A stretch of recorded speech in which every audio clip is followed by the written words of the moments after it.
बहुत साल पहले की बात है। माधवपुर गांव में कमलाबाई नाम की एक बुढ़िया रहती थी। कमलाबाई विधवा थी और उसके पति के मृत्यु के पश्चात उनकी सारी संपत्ति अब कमलाबाई को मिली थी। कमलाबाई अकेली थी और अपने कंजूस स्वभाव के कारण गांव का कोई भी सदस्य उनसे खास बातचीत नहीं करता, बल्कि सब लोग उनकी उपेक्षा करते। लेकिन कमलाबाई को इससे कोई लेना देना नहीं था। कमलाबाई ने उनके पास जो भी धन और सोने के जवाहरात थे, वो सारे मिट्टी के घड़े में भरकर अपने हवेली के जमीन के अंदर गड्ढा खोद के छुपा के रखे थे। फिर उस घड़ों को बुझा के उस पर चटाई डाल के वो सोती थी। एक दिन एक साधु उस गांव में आया। कमलाबाई के बारे में वो बिल्कुल अनजान था, इसलिए उसके हवेली के आंगन में एक पेड़ के नीचे विश्राम करने बैठ गया। साधु को देखकर कमलाबाई को गुस्सा आया। उसे लगा वो साधु उसे लूटने आया है।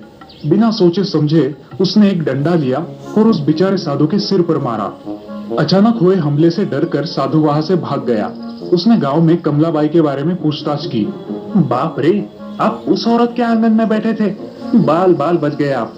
बड़ी कंजूस औरत है, किसी की मदद नहीं करती। हाँ, और नहीं तो क्या। बहुत पैसा है बुढ़िया के पास, लेकिन किसी को नहीं देती। कमलाबाई के बारे में क्या कहना, आज तक एक फूटी कौड़ी भी दान में नहीं दी है बुढ़िया ने। कमलाबाई के बारे में एक जैसी बातें सुनकर साधु को बुरा लगा।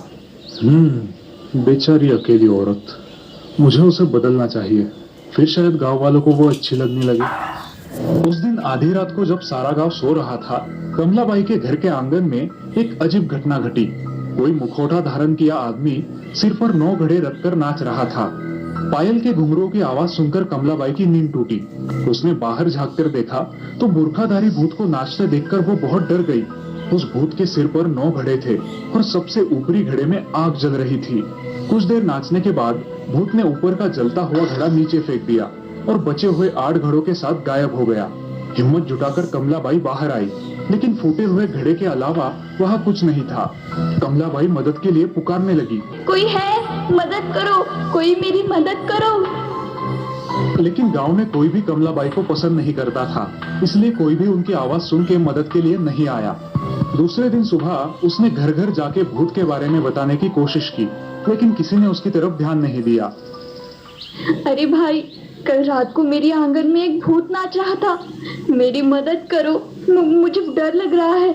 कल रात मेरे घर एक भूत आया था।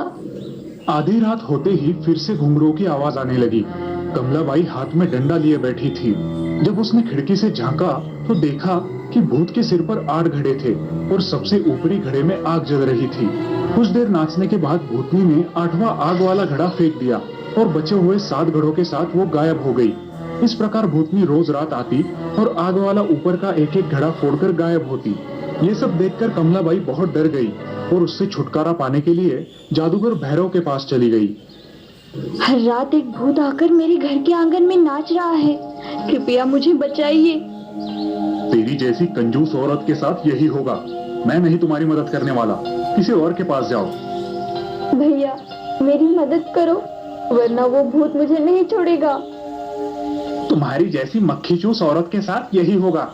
मैं नहीं करूंगा तुम्हारी मदद, जाओ यहाँ से। डरी हुई कमलाबाई चलते चलते गांव के चौराहे पर आई। तभी उसका ध्यान नुक्कड़ के एक पेड़ के नीचे ध्यान लगाए साधु पर गया। ये वही साधु था जिसे उसने डंडे से मारा था। कमलाबाई उसके पास गई।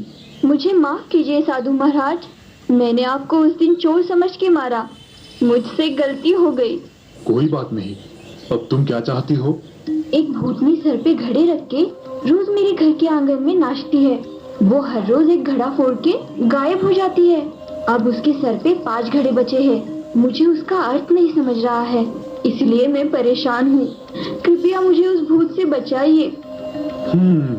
मुझे नहीं लगता मैं तुम्हारी कोई मदद कर पाऊंगा। ऐसा मत कहिए महाराज, मुझे इतनी जल्दी स्वर्गलोक नहीं जाना। स्वर्गलोक? तुमने तो एक भी अच्छा काम नहीं किया है। तुम्हें तो नर्क में भी शायद जगह नहीं मिलेगी। साधु की बात सुन के कमलाबाई रोने लगती है। साधु को उसकी दया आती है। तुम्हारे आखिरी दिन आ गए हैं। भूत लोक का सरदार उन्हें छोड़ के कहीं चला गया है और इसीलिए सारे भूत बेसहारा हो गए हैं। लेकिन भूत लोक छोड़ने से पहले सरदार ने उनके लिए एक संदेश छोड़ा है। कौन सा संदेश महाराज, और मेरा इससे क्या लेना देना? लेना देना है। उस सरदार ने भूत लोक छोड़ने से पहले उन्हें कहा है कि तुम उनकी सरदार बनने के लायक व्यक्ति हो इसीलिए भूत तुम्हें उनके साथ ले जाने की कोशिश कर रहे हैं। जैसे ही उनके बचे हुए 5 घड़े टूट जाएंगे, तुम मर जाओगी। हे भगवान, मुझे इतनी जल्दी नहीं मरना, कृपया मुझे बचाइए। आप चाहे तो मेरी सारी संपत्ति ले लीजिए, लेकिन मेरी जान बचाइए। ठीक है, आज से तुम गोर गरीबों की सहायता करो, सुबह शाम भगवान की पूजा करो, बाकी मैं देख लेता हूँ। उस दिन से कमलाबाई ने गांव के गरीब लोगों की मदद करना शुरू किया। किसी को भोजन, किसी को कपड़े, तो किसी को पैसे। लेकिन सब लोग कमलाबाई से दूर भागते, कोई भी उसकी मदद स्वीकार नहीं करता। कुत्ते, बिल्ली, कौवे, ये सब भी उसने दिए खाने को मुंह नहीं लगाते। कमलाबाई निराश हो गई। उस रात कमलाबाई के घर के सामने एक और घड़ा फूटा। अगली सुबह रोती हुई वो सीधे साधु के पास पहुंची।